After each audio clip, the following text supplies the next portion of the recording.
Sir, low beam po. Low beam. High beam po, sir. Yun, so magandang araw sa lahat. And second customer natin to, Colorado. First is yung Montero. So ito na mga Colorado, ipapakita ko muna sa inyo yung stock na light output bago natin siya palitan ng S2 projector headlight. So ito yung low beam niya. Pakita mo, guys. Ayan yung low beam. Ako is pa-high beam naman ako. Low beam yan. Ito naman yung high beam.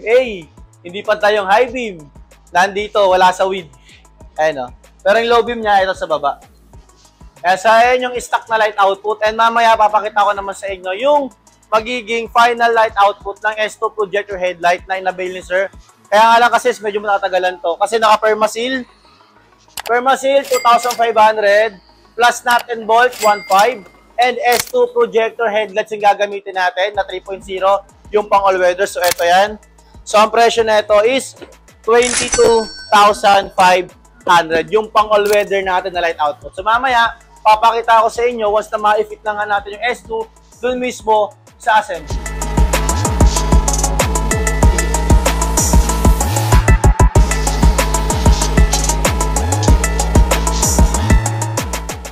Update tayo dito sa Trailblazer natin. So dito is nabunot na nga yung headlight and tapos na rin siyang maluto sa oven natin ng 45 to 50 minutes. Bakit ganun katagal? Kasi naka-permaseal. So dito is nabuksan na ni JB. Ayan, nililinis na rin yung mga perma na natira. Ayan yung mga itim-itim na yan. Para mamaya pagka i-fit na natin yung lens, maisarado natin siya or mas ma-fit natin siya ng mas maayos. Kaya kailangan talaga tanggalin yung mga gantong klaseng perma na natitira. So after na ito guys, nut and bolt na. Bubutasan natin to dito para ma-fit nga lang natin yung 3.0 na projector.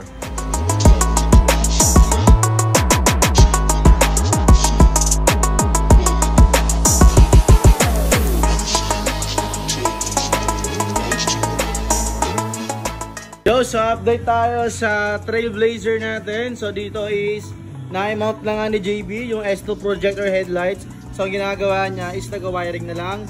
And ito yung itsura niya pagka wala pang shrouds. Ayun o.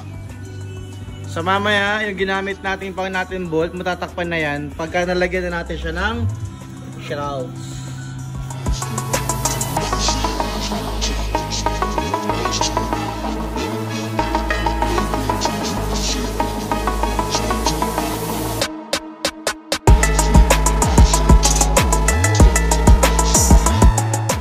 Yan, so magandang gabi sa lahat. Ayan, so flex ko lang yung light output ng S2 projector headlights natin. So ganito kadilim yung area. So kaya pakita ko lang yung low beam. Sir, low beam po. Low beam. High beam po, sir.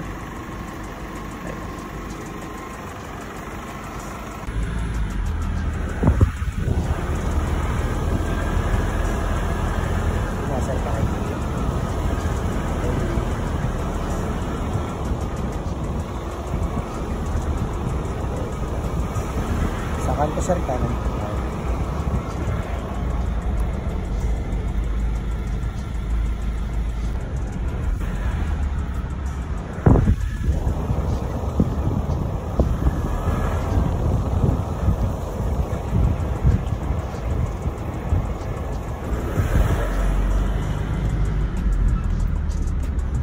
Yun, so magandang gabi sa lahat. Ayan, so flex ko lang yung naging final setup ng Trailblazer natin dito kay Crazy Modes. So naging setup na ito is 3.0 or S2 projector headlights natin na pang all-weather. And naka-amber demo light din siya, tsaka naka-DRL. So guys, low beam mo. Low beam, ito naman siya pag naka-low beam. And tapos na natin siya ma-road test kanina. Nakita nyo na yung pinaka-final light output nun. Kung gaano naging kalakas yung light output ng bi-LED projector natin. Park light. Ito naman yung tsura niya pag naka-park light. Signal lights.